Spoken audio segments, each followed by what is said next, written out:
Good morning everyone, my name is Abigail Apeng Sidek and I will be presenting on language maintenance and language shifts, the impacts of urbanizations on indigenous languages in Malaysia.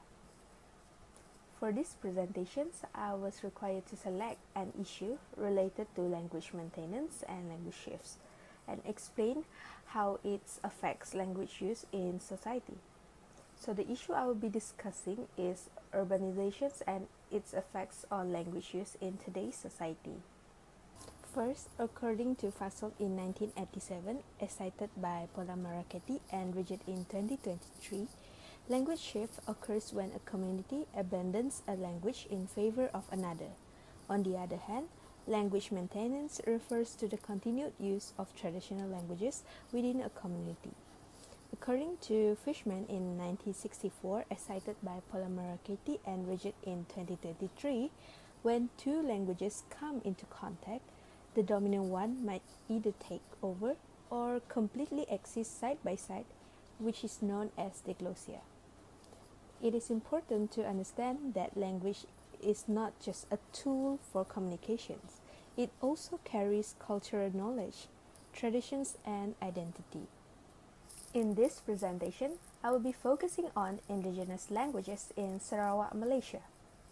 Sarawak is located on Borneo Island and it is the largest state in Malaysia. It is well known for its rich cultures and linguistic diversity. There are more than 40 ethnic groups in Sarawak, including the Iban, Bidayuh, Kenyah, Kayan, Penan, and Melanau communities. Each of these groups has its own unique language and set of traditions. However, urbanizations and modernizations have begun to influence their language use and cultural practices, especially among the younger generations. According to Norahim in 2019, as cited by Lewis in 2013, 40 out of 46 indigenous languages are still spoken, while 2 are extinct, highlighting the risk of language loss in the region. The impacts of urbanizations on language use is one of the issues contributing to language shifts today, especially among indigenous communities in Malaysia. According to Nambiar in 2011, over time, communities, especially minority or immigrants groups, stop using their native languages and begin using the dominant language instead. There are several factors influencing language shift, particularly in Sarawak.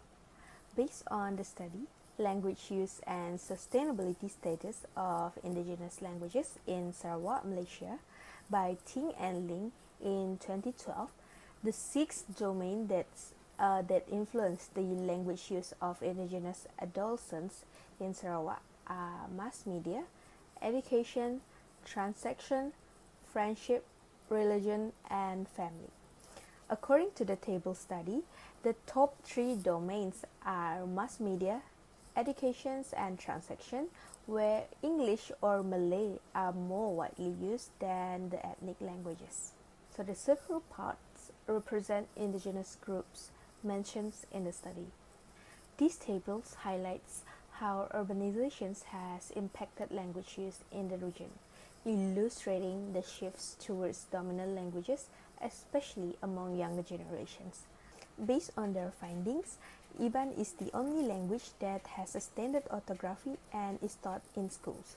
It holds significant status in Sarawak, with deputy chief ministers, politicians, and business people being Iban speakers. Additionally, Iban is spoken as a second language by individuals from other ethnic groups. Next is the Penan, Kelabit, Saban, and Murut community. Besides Iban, the study also mentions that these communities continue to use their ethnic languages more than Malay or English. Children still learn and speak their native languages at home. While these languages are mostly used in oral form and not written, they remain strong because the communities live closely together in small groups.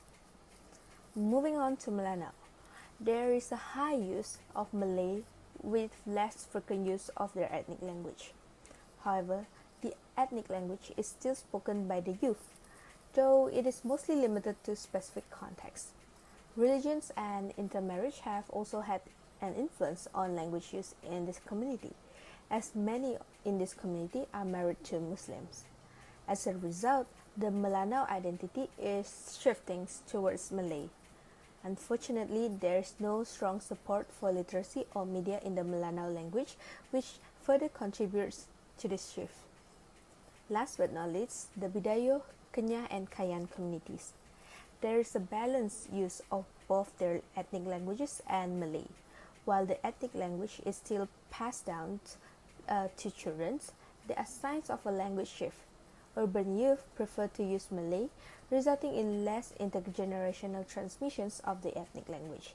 In contrast, only rural youth continue to use their ethnic language more frequently. Additionally, urban Bidayuh speakers often code switch between Malay and English, reflecting the influence of dominant languages in urban areas. In conclusions, urbanization has contributed to a shift away from ethnic languages. Without preservation and maintenance efforts, this can lead to a decline in indigenous language use and a loss of cultural identity as younger generations prioritize dominant languages for education and career opportunities. It is crucial to support language maintenance and promote the intergenerational transmissions of native languages. These are the references that I use, and that is all from me. Thank you.